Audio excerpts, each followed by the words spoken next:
It's Brian Preston, the money guy. Brian, this is one that we get this one probably too much. This is from Jason. My parents are in their early 70s and retired.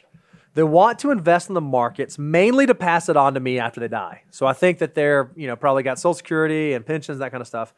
What type of investing should they do? Index funds, bonds, etc. He's asking a specific investment question, which we can't really answer. Yeah.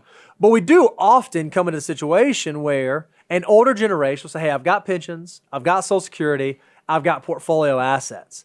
I really don't think I'm going to need to tap these assets, so I want to invest this on behalf of my children for them to inherit one day.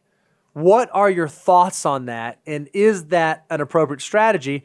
And if you're a child, should you have a conversation with your parents around that?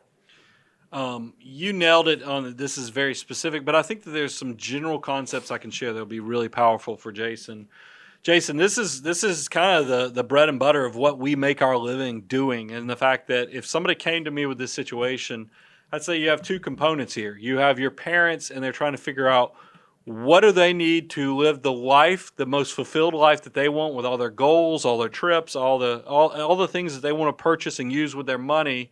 And if they find, because of probably maybe they have great pensions or other things like Bo mentioned, that they have more resources than they even will probably spend, you can protect the money that they need to give them the great retirement that they've worked so hard their whole life for. But then that doesn't mean, if they have excess, you could have a pot of money over here that could be purposed to build legacy for the kids and the grandkids and paying for education and doing all kind of other great things.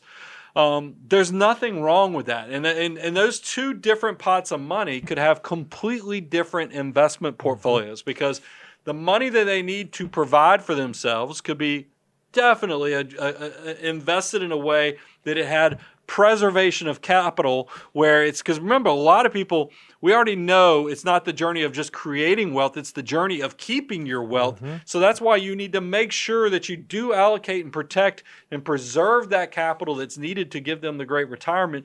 But then this portion over here that's legacy could have the desire of appreciation and investing for growth. You just have to do the homework to know what's needed for this goal, what's needed for this goal, because it gets more complex when you have pots of money with different structures and different purposes. And you have to be careful. I mean, this is why I do like adult children to have conversations with parents, is because, and you said your parents are in their 70s. Just, hopefully y'all have a healthy relationship. It sounds like you do, because it sounds like the parents are saying, hey, we want to create this legacy. That's the first step. I do think so you've got the doors open for you, Jason, to have those conversations about the pots. I do want to tell you, because I'm always surprised when I talk to families and kids will look at their parents who have resources and somehow feel like they're trying to figure out how they can get the parents to start giving them some money. That's a delicate thing. I think that you are in the perfect situation, Jason, that your parents came to you with this legacy issue so that you can talk to them about it. But I do want to encourage other people, hey, encourage your parents, especially, to really think long-term about what they need for their money, what they can be doing to maximize their fulfillment. That's why it's important for multiple generations to have open communication about money. It's taboo, it's against society, but it is important to create legacy and also to understand what your parents have going on. Because I had a call this week with a friend, a client, and the father passed away. And, and now they're having to work through it, but the father was so secretive with everything he had that it has now created a burden for the adult children to try to figure out, how do we unwind all this stuff?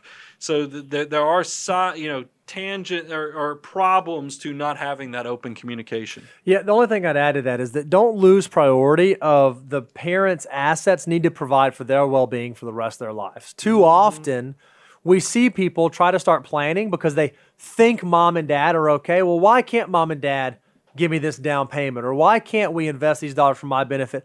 Well, what happens if something changes with Social Security? Or what happens if there's a healthcare need? Or what happens if something goes on with their pensions? You want to make sure first and foremost that they are protected and they are covered. Far too often, we see folks who are trying to build their retirement plans on the back of an inheritance. And I just think that's a dangerous, dangerous, dangerous game to play.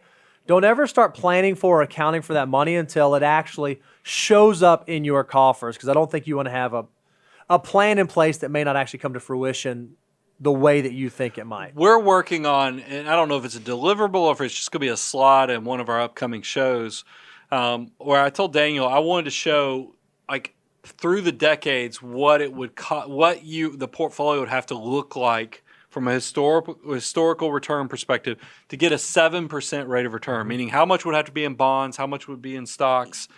You would be shocked to find out that 20 years ago, you could have 50% of your assets or 60% in risk-off assets and still get a 7% rate of return. But because interest rates are distorted so low, you have to go very aggressive to get a 7% interest rate.